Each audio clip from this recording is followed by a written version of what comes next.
I walked through the creaking threshold of my childhood home, the familiar scent of aged wood and dust wrapping around me like a ghostly embrace.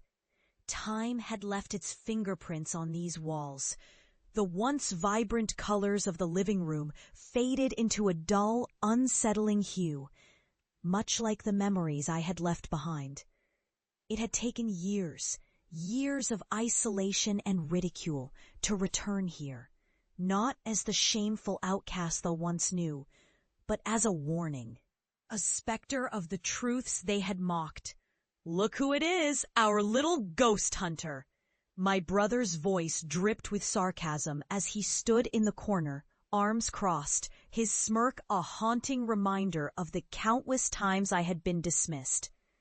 I felt the familiar heat of embarrassment rise in my cheeks, but I steeled myself, recalling the horrors I had faced alone in the dark. "Don't start, Ethan." My mother's voice trembled, a slight quiver breaking through her otherwise rigid demeanor. She had always been the hardest to please, the one who had declared my obsession with occult bibliography insane and delusional.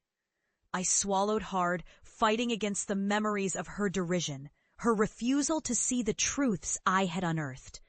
"Where's Dad?" I asked, trying to keep my voice steady as I stepped further into the house, the floorboards groaning beneath me. "In the study," Ethan replied dismissively, rolling his eyes. "Probably working on his latest important document. You know, the one that actually matters." I approached the study, a place I had once loved but now felt haunted by my father's disdain for my pursuits. He was the academic, the one who thought I was wasting my intellect on superstitions and folklore. As I pushed the door open, I found him hunched over his desk, papers strewn about like fallen leaves in a storm. He looked up, his expression unreadable.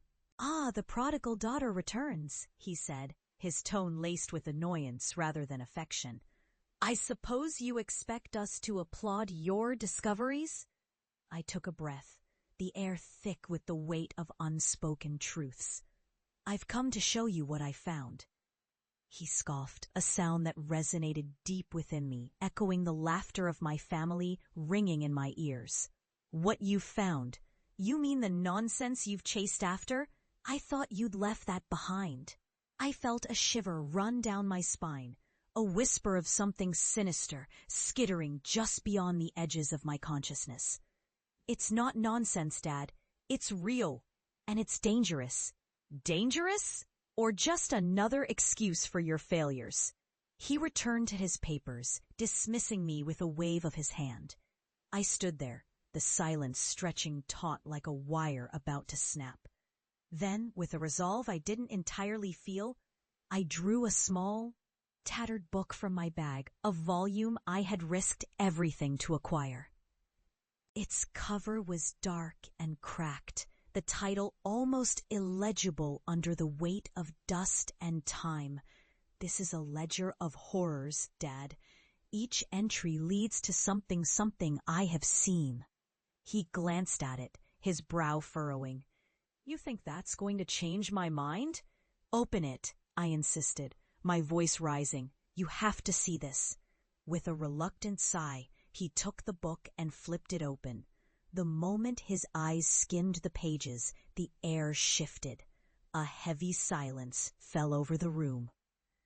The kind that crushes your chest and draws the breath from your lungs.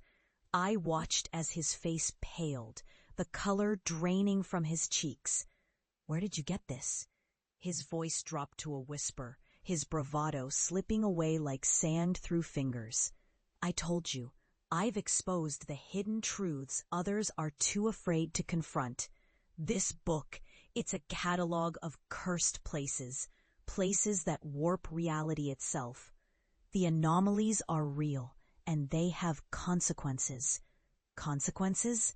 he echoed, almost to himself, and I could see the gears turning in his mind, the dread creeping in as the weight of my words sank in. "What have you done?" he rasped, his hands trembling as he closed the book.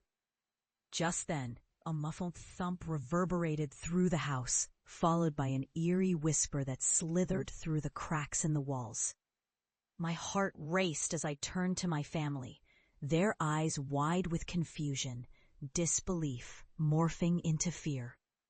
"Did you hear that?" my mother gasped, looking around as shadows seemed to flicker at the edges of our vision. Ethan, still smirking, faltered. "This is just a joke, right? Some kind of prank?" But the bravado was gone from his voice.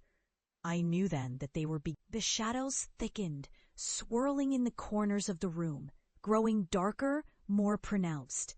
The whispers grew louder, a cacophony of voices pleading, warning, and mocking.